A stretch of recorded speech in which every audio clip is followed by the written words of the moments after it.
Welcome to Unscripted with SST, the LinkedIn live show where we deep dive into the real, unfiltered world of IT, cybersecurity, and business technology.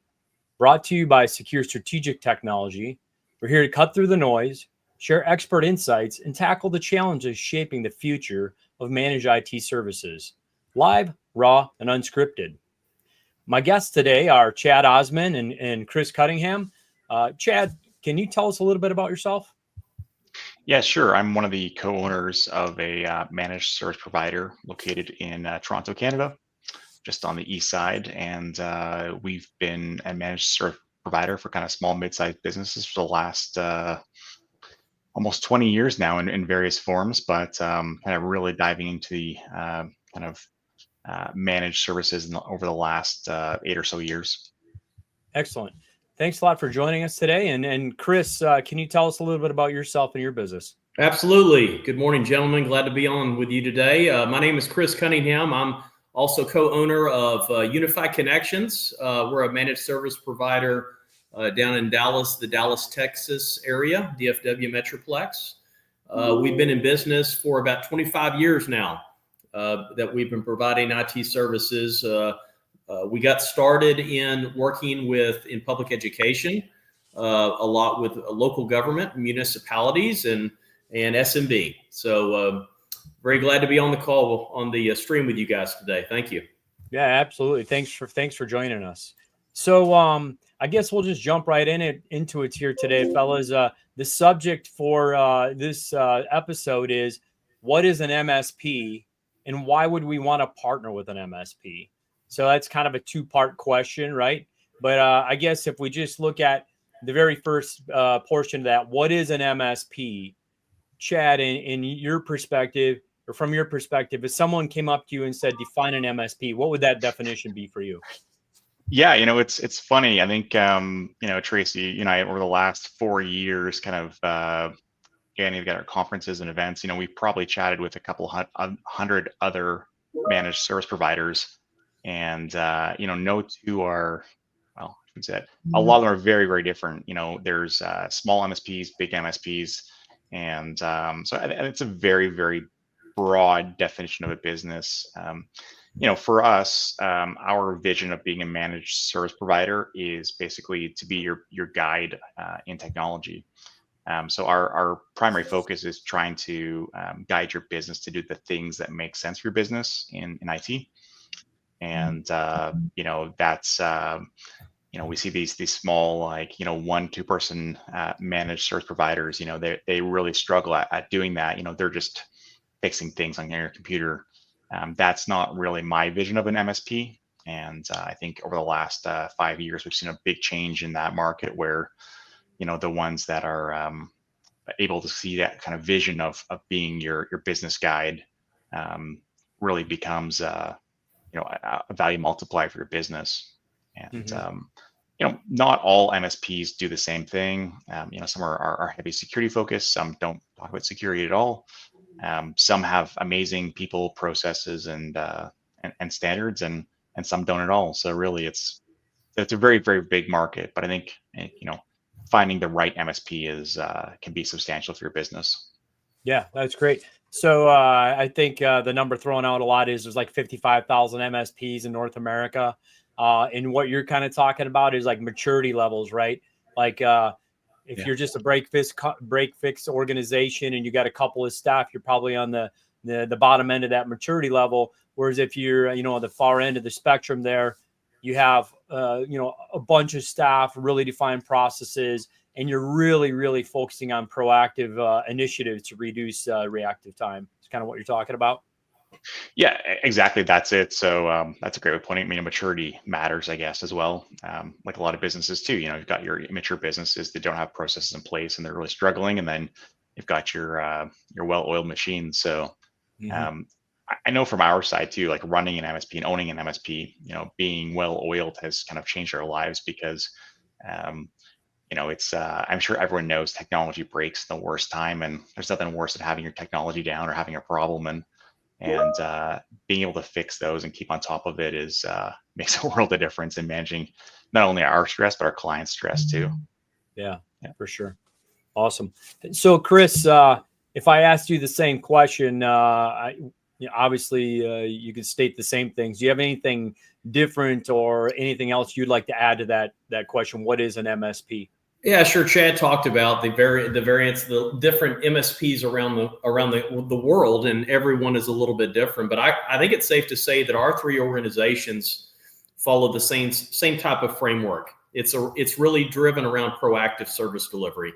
You've got central service models. You've got a technical alignment team. You've got your VCTO models that you're going into the customer and you're providing them with a proactive service, not only to fix their IT needs, but to really look at the big picture of their organization and what are they trying to accomplish. You know, I had a customer the other day call me and say, you know, I need to replace my firewall. Hey, I need to upgrade my Wi-Fi. Well, the question to me that I would ask is, well, you know, what are you trying to accomplish with that? What is the end goal that you're trying to meet? So really for me, the MSP services that we like to provide is to come in and allow the customer the opportunity to get back to focusing on their core business.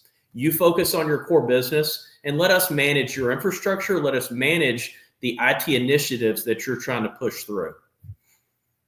That's great. I love that. Taking the burden of IT off of the business itself and letting them focus on what it is that they do great. That's right.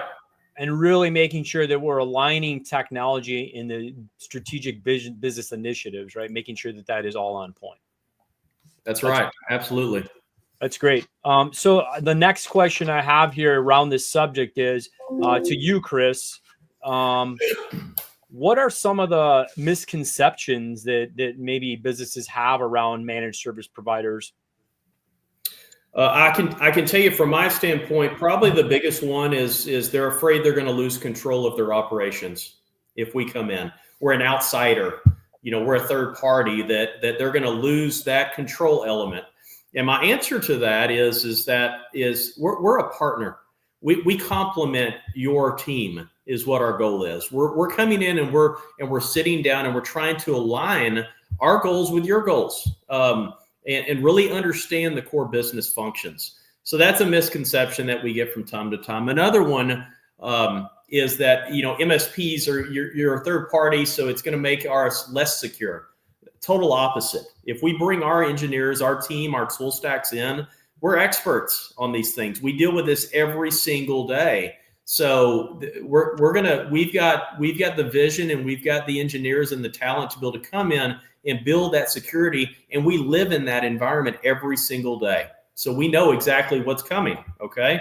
The next thing is that, hey, you know what? We're too small. MSPs are really only for large corporations. Not true at all. So we kind of our main, I call it our sweet spot in regards to the support models that we like to follow are anywhere from that 25 to 50 model, you know, from an FTE or a staff standpoint. We even have customers down in the 10 to 15 mark. And we're able to provide the superior enterprise support services, proactive services to a customer that has 10 employees or all the way up to 500 employees. It doesn't matter. I love that. So it's basically you're getting enterprise level technical support, processes and procedures, but yet you're a small business. That's it. A small business would never, ever really be able to afford bringing on a staff of 6 to 10 people and creating all these policies and procedures and running all these tools. But if they partner with the right MSP, they can absolutely ingest that into their business. Absolutely. Yeah, great. Chad, in follow-up to Chris's comments, do you have anything to add to the MSP misconceptions? I think you know, we talked to a lot of businesses over the last 20 years. I think one of them is around you know, cost. You know, hiring an MSP that's good is not cheap, but the value it brings is just like Chris said, is out of this world. You know, when you have a business that's talking to 100 other businesses about the problems they have, about where technology is going. You know, IT is just getting more and more complex every single year. You know, it used to be 10 years ago, 15 years ago, you need to have like, oh, I got 100 staff. I hired a full-time IT person because it makes sense now. I mean, now you're you're hiring so much faster if you're a big company, because you've got your security, you've got your 365, you've got AI coming on. All those questions around what does my business need, and what do I need to spend isn't really the main thing. It's like, what do I need to invest in technology to make things run faster, better, smoother. I think it's where business is the most value to that, right? Just by looking at what their investment is and what the return is. And if you're not getting a return, you're probably with the wrong MSP. Mm-hmm. Yeah, that's good. Any other comments around misconceptions that you guys have? Price is a big one. Think, go ahead. Yeah, I mean, it's price, and I think even function. Like we talk to companies that are like, oh, I don't need IT services. I've got somebody. My cousin fixes my computers. Well, I'm sure they do a great job. Fix your computers, but how does that? Does your cousin know what your IT strategy is? Does your cousin have a process in place for hiring and firing? And does your process for data protection and auditing? And Right. those are one of the things that we see that all the time, where just it doesn't make sense. Yeah. Is your cousin creating the asset inventory list for hardware and software and updating it as things change? Probably not. Yeah. Right? Probably not. Yeah. Is your cousin doing 24/7 alerting in regards to your SOC and SIM services that you're providing? That's another big one as well. Right. Yeah, for sure. For sure. Yeah, I think people are really kind of stuck on that MSPs, oh, they just fix my computer. It's not that. There's just like, that's a small portion of it. They do really, really well. But it goes so much deeper now, especially as technology is getting more complex. For sure. So moving on to the next kind of discussion point here. When companies choose the DIY approach to IT management as opposed to a managed service provider, I guess, what are some of the hidden costs that they're likely missing? Can you talk about that a little bit? Chad, this one's to you. Yeah, I think that the hidden costs are exposure. If you look at some of the biggest breaches in the last couple of years, I think the FBI just announced the LastPass breach had hundreds of millions of dollars of crypto stolen from LastPass vaults. That all started because an engineer working at home wanted to have his TVs and movies exposed to the internet so he could access it. That unknown exposure, by not auditing and going through and reviewing standards and really just auditing and hardening and having detection and policies in place, expose LastPass to unknown exposure. It's not just the big companies either. Like we saw recently where a new client we onboarded had some policies to protect their Microsoft 365 instance, and they were just done wrong. Like they weren't doing what they intended them to do. And this is a company that is fairly substantial. They've already been through a cyber incident a couple of years ago, and the risk that they're being exposed to is way too high. So by having a provider that's really kind of focused on standards and auditing, especially on the CIS framework. It's not even that we're developing, our own giant standards that we're auditing. We have our own kind of customized way of doing it, but we're using frameworks that are publicly exposed by CIS and Center for Internet Security and NIST as well. So that's just the biggest thing, just that the hidden cost is going to be the exposure. And yeah, again, too, I think value, right? If you're not doing it right, and you're not, IT becomes a cost center, not a value multiplier. Right. And oftentimes you get into these environments where it is a DIY scenario. The people that they have doing that might be doing a really good job for the actual technical piece. But where we see they're missing the point a lot, or missing the critical pieces that they're missing in their practices. What are the policies and procedures that they have to make sure that they're operating the tools and integrating the tools properly every day, every week, every month, right? That's usually doesn't exist. They kind of walk in the door every day and do what they feel like they should be doing, and then leave. Like they're just not. There's not they're not following a framework, and there's no standard, processes or procedures in place for sure. And Tracy, those costs, those hidden costs, I mean, the difference between the DIY approach and them just going in and plugging these things in is, we live in this world every day. We're hardware, software vendor agnostic for the most part. So we research vendors. We know what the appropriate pricing models look like.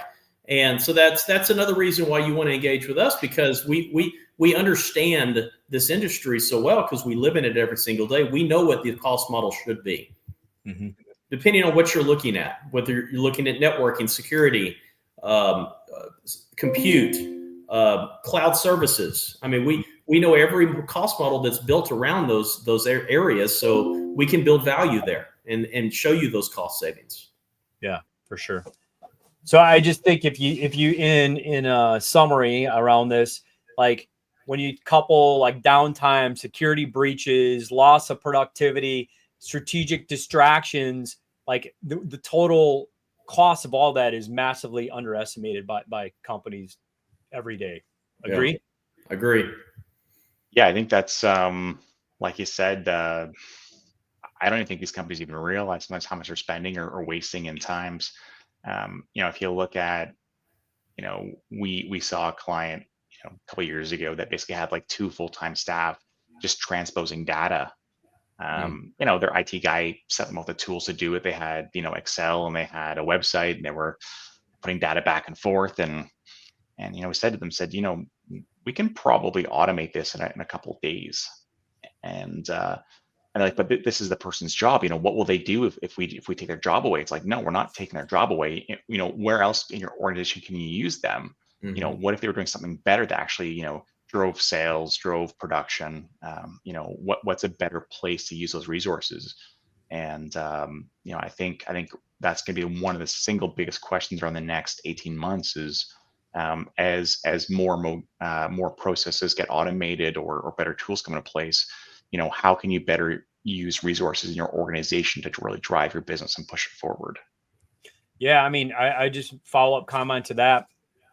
It's a journey in maturity, right? If you're new to really having buttoned up IT, you need to just be fixing, the major risk exposure, cybersecurity threats and the technical debt that you have. And you get those things rectified and you mature in your IT from an IT perspective. Really, now you can start to focus on process improvement, efficiencies gained, automate this, use AI for that. But if you don't ever get to a solid foundation, it's really hard to start to leverage IT in the ways that you speak of, Chad.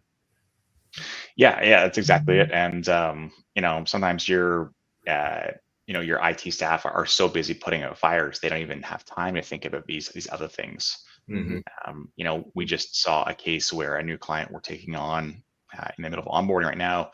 They say, oh, every month, our sales team is offline for half a day while we get updates deployed because they're, they have to do them one at a time. And we said, that's crazy. Like, let's automate this and get this process done so that regardless if you're here, you're overseas, you're in the USA, you're in Canada, every morning on Monday morning or at 9 a.m., those updates are being pushed out and done correctly.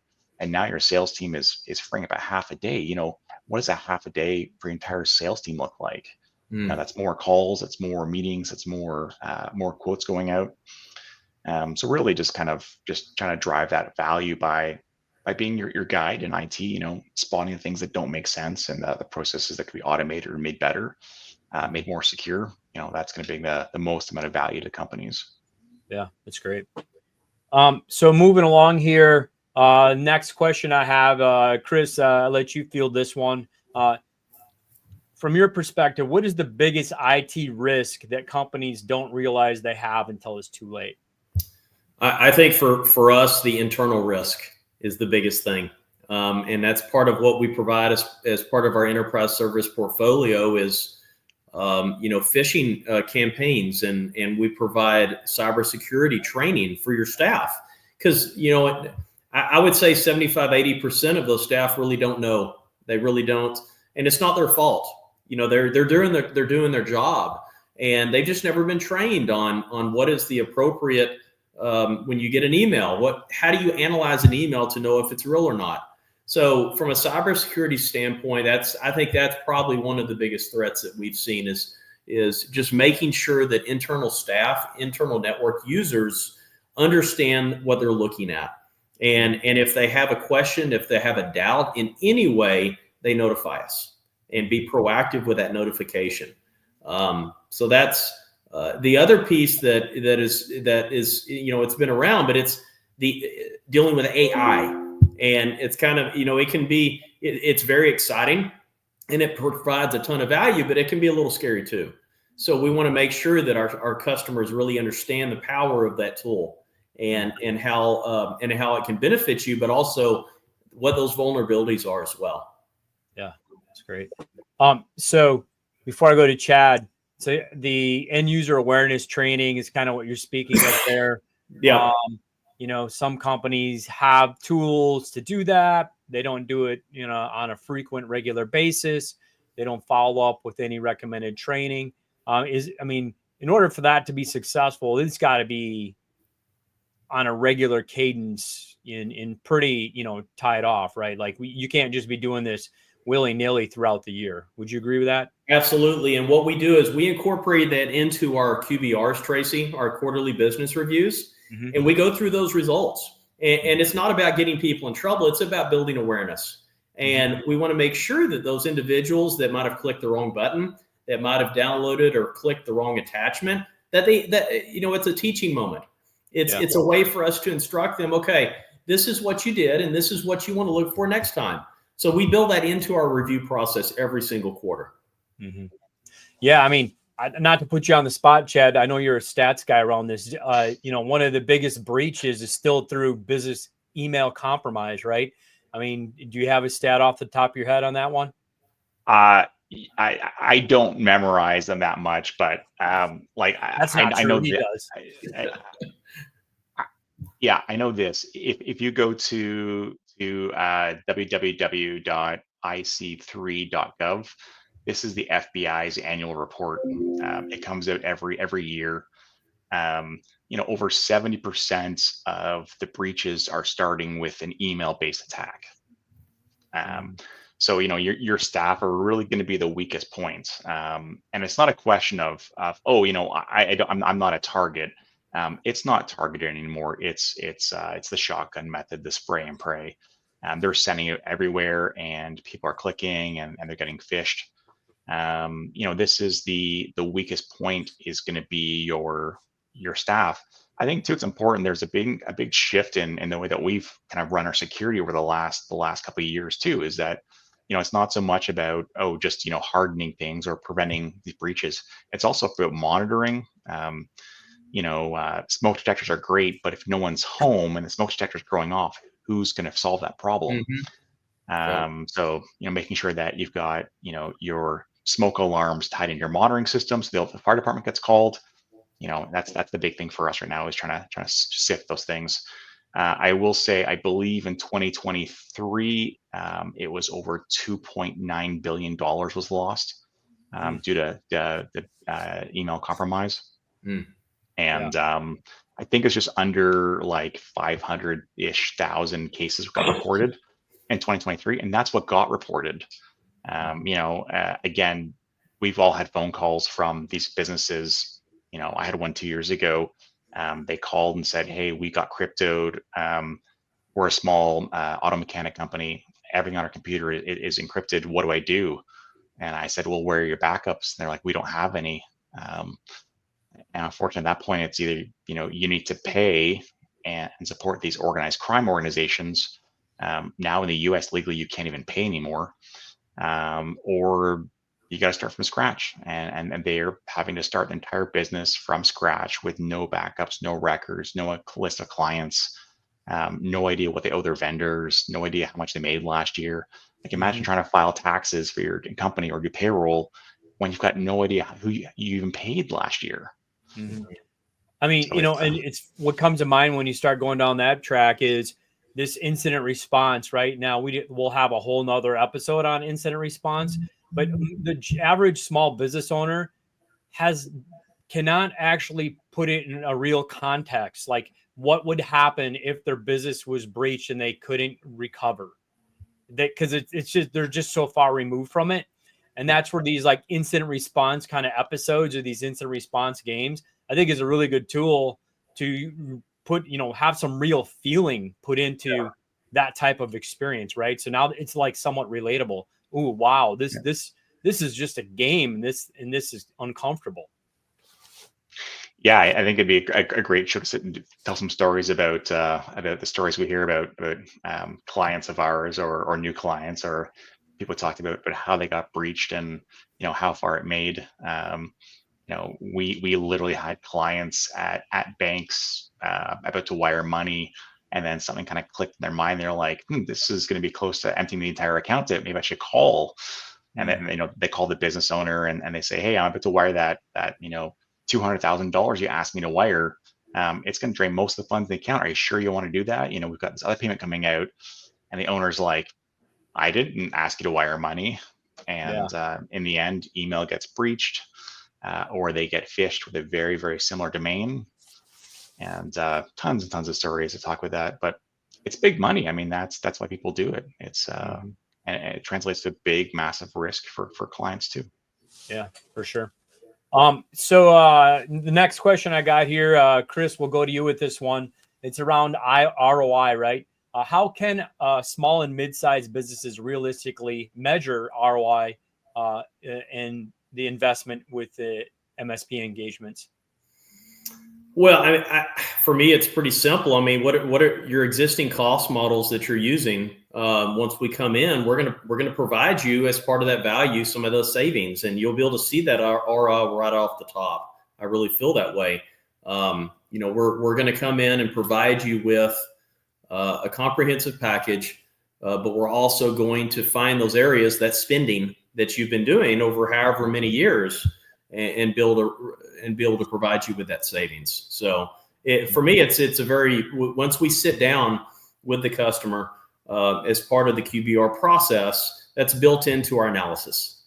Is here were your existing costs, here were your cost models historically, and here they are now. Now let's build this out over time, and we can show you that. For sure. Yeah. That's great. We're coming down to the end here. I think we got about maybe 3 minutes left in our episode here today. So basically 2 talking points that we'd like to finish out with here. Chad, from a crystal ball perspective, if you had to look into the future, maybe short and long term, what do you see, that is going to have a major impact to the MSP world and the clients we service? I think it's tied around AI. Obviously, it's one of the biggest things. We've seen more development in the last 2 months than we saw in the last 2 years. Now it's you get other companies like Microsoft making announcements saying, "Hey, we've just developed this other large language model that's even more efficient." And following Moore's law and kind of the next 18 months is going to be quite the show. But it's like everything else that's invented. It's using it to do the right things that make sense for your business. Whether that's analyzing sentiments in your sales team's phone calls, or if you're running like a customer support base, automating some of your support requests, making sure your clients are happy by analyzing support tickets. There's 1,000,000,001 things that you can do with AI that might impact your business. In the next 18 months, it's going to be exponentially more things that will impact your business. Yeah. So getting ahead of that, I think, is the biggest thing coming up. And again, crystal ball, I'm going to say it's probably more consolidation from software vendors. We see that a lot right now, where line of business vendors are buying up other companies and just sunsetting the products to remove competition, and more specialization of line of business applications. Yeah, it's great. Hey, Chad, do you find yourself spending quite a bit of time talking about AI around more staff development type documentation and building some materials for your customers? Because we've got quite a few customers coming to us that, hey, I want to use Copilot, or we've got Microsoft 365, and I want to add this Copilot licensing in, or hey, I was watching the news and I heard a lot about GPT, and I want you to teach me how to use that. Or do you see your customers coming to you asking for training and development around these tools? Yeah, I think the biggest thing is they ask for that, and then we say, well, how do you want to? What would make the biggest? What process in your business would make the biggest change if we could automate it? And it gets the wheels turning. Like, oh, you could automate this. I could save up half of my day or a quarter of a day, and I think it's where the biggest change comes in. Is that freeing that time up from mundane tasks that you would otherwise have to delegate or outsource. Mm-hmm. It's just more the evolution of having the right MSP partner, right? Like, we're getting more deeply ingrained with these businesses that we have partnerships with. We're helping them with technology, change workflows, maximize efficiencies, which I think is great for all involved, right? Mm-hmm. So one quick drill here I want to do. So the MSP elevator pitch, right? If I go to you, Chris, give me your 30-second elevator pitch for an MSP. What would you give me? What I would lead with is allow me the opportunity. Let me build the trust. Let me show you what our capabilities are.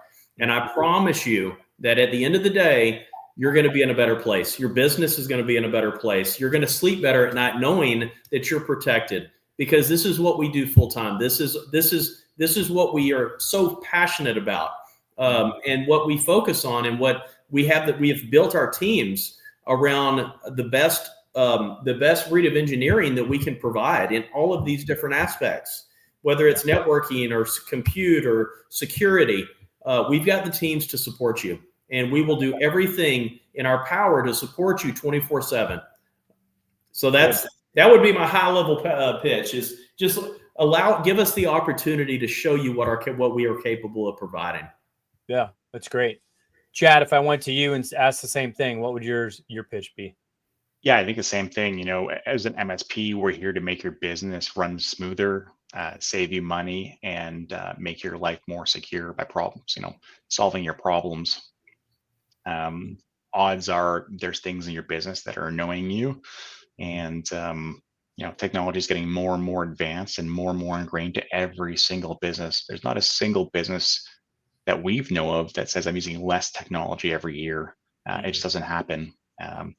So having the right partner to kind of be your trusted advisor and your guide through that process is going to change your business in a drastic way. Mm-hmm. I like that. So I'll give mine. I try to, maybe it's 10 seconds. I like to say managed services is proactive maintenance. It's cybersecurity. It's strategic planning wrapped in discipline process. Wrapped in discipline process, because it is about the process, right? And that's, I think we hit on that, that theme a little bit throughout our conversation here today. So I think we're out of time, gentlemen. Again, I really appreciate you joining us today. This has been fun. Hope to see you on the show again sometime soon. And have a great day. And thanks for all those folks listening. Thank you, guys. Appreciate the time. Enjoyed it. Thank you. All right. I think the stream has ended.